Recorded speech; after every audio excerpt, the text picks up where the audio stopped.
May 21st, University, supper time. Frank and Helen had the children arranging the next load of supplies in the common room.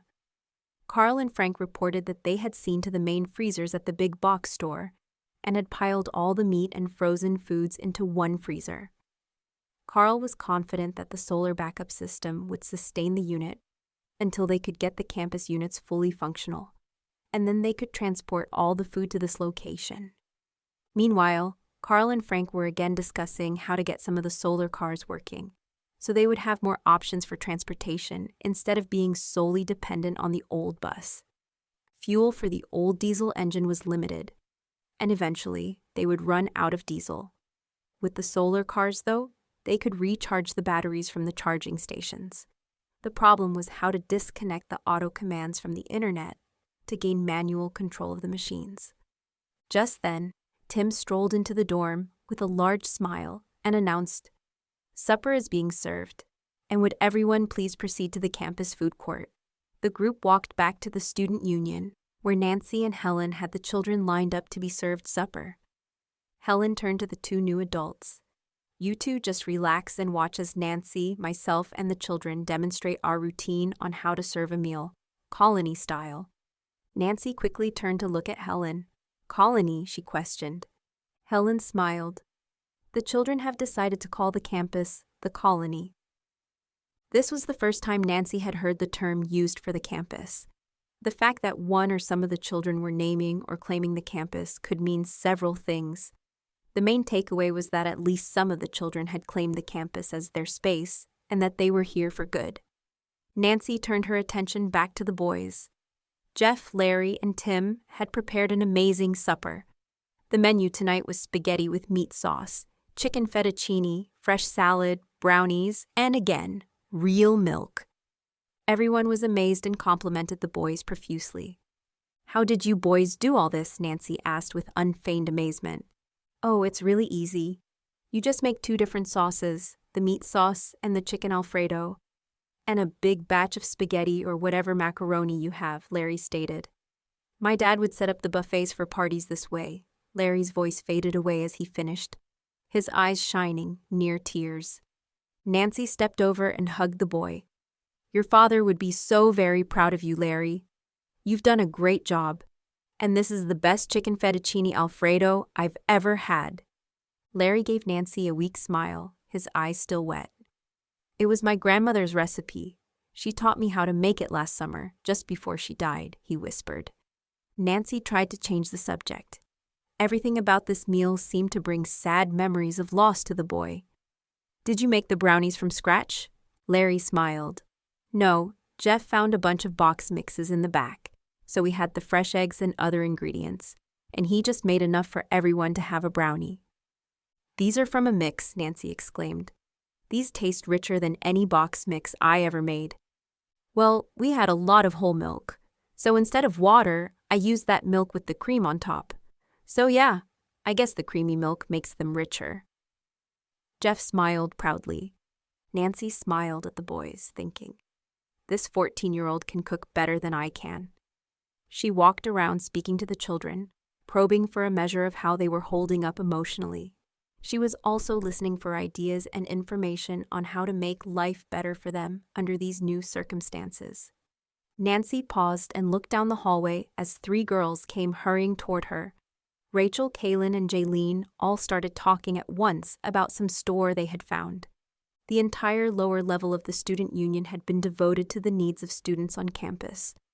Not only was there a variety of food shops, but the main campus store was located on this level as well.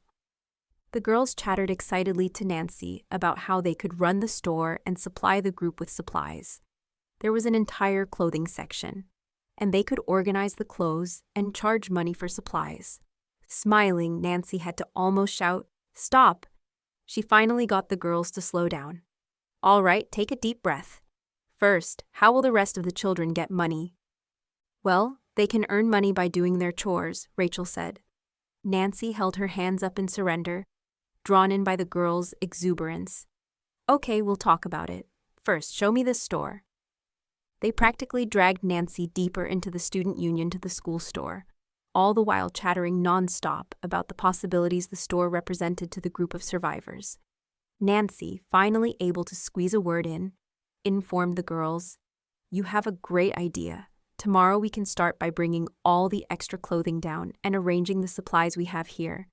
You will need an inventory on what is in here first." The girls were excitedly discussing what they would do. Nancy smiled, watching them come to life with their ideas. Carl had quietly followed Nancy and the girls. "So you ladies will become our quartermasters." They looked at Carl and asked, "What's that?" "The officers in charge of the supplies for the whole military base. An army can't operate without the proper supplies. Cut off supplies and you cripple the army. This is a very important job. Are you ladies sure that you're up to the challenge?" The girls burst into exclamations, assuring Nancy and Carl that they could do the job. They beamed with pride that their idea was being met with approval by Mrs. Jackson, and that it was backed up as a vitally important function for the group. "How did soldiers come and get supplies?" Jaylene asked. "I mean, did they earn money or credits? How did the army do it?" Military personnel earned a paycheck, but sometimes the barracks officers would sign a chit, and a soldier would go to the PX and procure their supplies, Carl answered.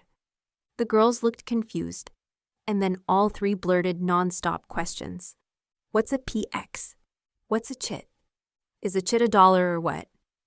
Then Rachel asked, "You mean like they would earn credits?" Carl tried to follow the questions being lobbed at him from all directions. He held up his hands to slow the girls down. "Whoa! Okay, yeah, a chit is something like money," Carl said.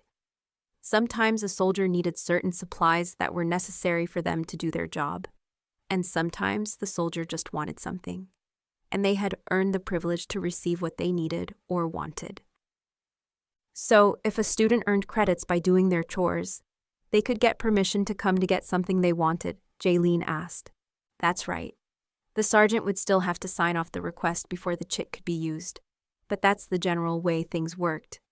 Carl smiled at the girls as they excitedly started to plan how they would set up the credit system and begin their supply depot. As Nancy and Carl walked back to the food court, Larry and Jeff approached Nancy to repeat their request to take over the campus cafeteria. They excitedly told Nancy their plans for tomorrow's meals. Carl spoke up. "Whoa, I need to check the electrical systems and make sure everything is working correctly. Then we'll all go to the store and start to move the frozen foods to the campus freezers." The boys deflated a little at that pronouncement. "Why don't you plan to serve your meals here for at least one more day?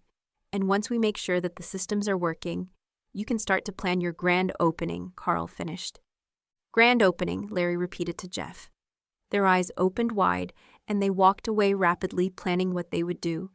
Nancy raised an eyebrow and asked, "Carl, what about the people who are still in the store?" "Frank, Sam, and I had planned on going back tomorrow and moving the bodies, so you could take all of the children to the store. I won't let the kids see that," he told her. "Thank you, Carl. As long as you are there, Helen and I have made another list. I had no idea how much stuff it would take to run this army, as you just called it." She smiled at the man. "That's basically what we have here, though. Our own little army." Carl and Nancy walked back to sit down with Helen, Frank, Janet, and James for a few minutes. Helen looked around and asked, "Have you seen Tim?" Carl smiled. "He and 5 of the children have gone back to the barn to collect eggs and pitch hay to the animals." Nancy looked closely at the man. "Are the children safe around those animals?" "I wouldn't let them go if they weren't," he said, returning Nancy's questioning look. "I have to go milk the cows soon, so I'll make sure everyone is fine. Don't worry, Mama Hen. I'll take care of your chicks." He smiled as he stood up and walked away. Nancy watched his back as he left. There was something he was not saying, but unless she followed him back to the barn, she'd just have to wait. The adults organized the children to pitch in and clean up the food court and get it ready for tomorrow's breakfast. Then they all went back outside to let the children play before everyone had to go inside for the night. Many children asked when they would get to play with the pets again. Frank and Sam reminded them that they must clean the kennels before they could play. Sam stepped up on a bench and called for the children's attention. "The animals need to be cleaned and groomed. I want half the group cleaning the rooms, and the other half can groom the animals, and then everyone can play. Those of you who want to play with the animals, follow Frank and me back to the animal house." Sam smirked at her little pun, but realized that the obscure reference would be lost on the children. As the group entered the pet rooms, exclamations of disgust about the mess the little animals had made already filled the first floor. The children chafed at the idea of having to do more cleaning. First the food court, now this. But Sam reminded them that the pets must be kept clean or they could get sick. "No one wants to pick up the poop," Sam explained. "But we'll start to train the pets to go outside, and the kitties will quickly learn to use the litter pans. Then cleanup will nearly disappear." Many of the children continued to back away from the cleanup task, when one of the older boys, Joe, stepped up to Sam and Frank. "Why don't we divide the group into teams like we did in gym class?" the boy suggested. "Then we can take turns doing the messy jobs, or the fun ones." Frank looked at the boy. "That's an excellent idea. How did your teacher go about doing that?" Joe explained. "The teacher assigned team leaders." He pointed towards some of the older children in the group. "Sarah, Noah, Allie, and myself are team leaders, and we'd put the teams together. So I think we could set up teams according to who wants to play with the puppies or the kittens, and then who wants to play with the smaller animals. Then each of those teams can take turns cleaning and playing." Joe and Allie quickly lined everyone up in the hallway and divided the children into 4 main groups. Each group was then divided into 2 subgroups. Joe assigned the groups to the designation of A or B teams, then announced, "Today, Teams A will clean, and Teams B will groom. Tomorrow we will switch jobs. Sarah and I will take B teams outside with the larger pets and the grooming tools. Allie and Noah have the A teams, who will stay in to clean up." The operation actually took very little time, and within a matter of minutes, all the children were outside playing with the animals. Noah and Allie stayed inside to facilitate the handling of the small animals, which were kept inside, and the children played with them in the common room, with the exception of the ferrets. Nancy watched as the children brought the small furry bundles out to the quad. She smiled as she watched the grimaces, or an occasional "yee-oo" or "yick" emanating from a child as one of the little animals answered nature's call and someone had to clean up another mess. The adults watched and listened as the older children stepped in and automatically took over, directing the groups they had organized by specific pet interest. There was not much for the adults to do, but watch and enjoy. It quickly became obvious that the older children had experience in caring for pets, and Sam and Frank stepped back and let them take charge. Sarah, Noah, Joseph, and Allie were natural leaders. Sam could see how a teacher would choose them as group leaders, as they confidently directed their assigned groups. The 2 adults needed only to watch and make sure jobs were done correctly.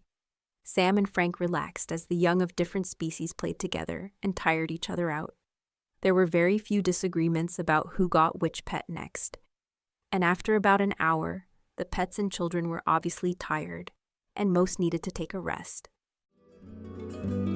Visit tlhumbert.com to read or listen online. Head to youtube.com/@TaurieHumbert for the latest audiobook chapters.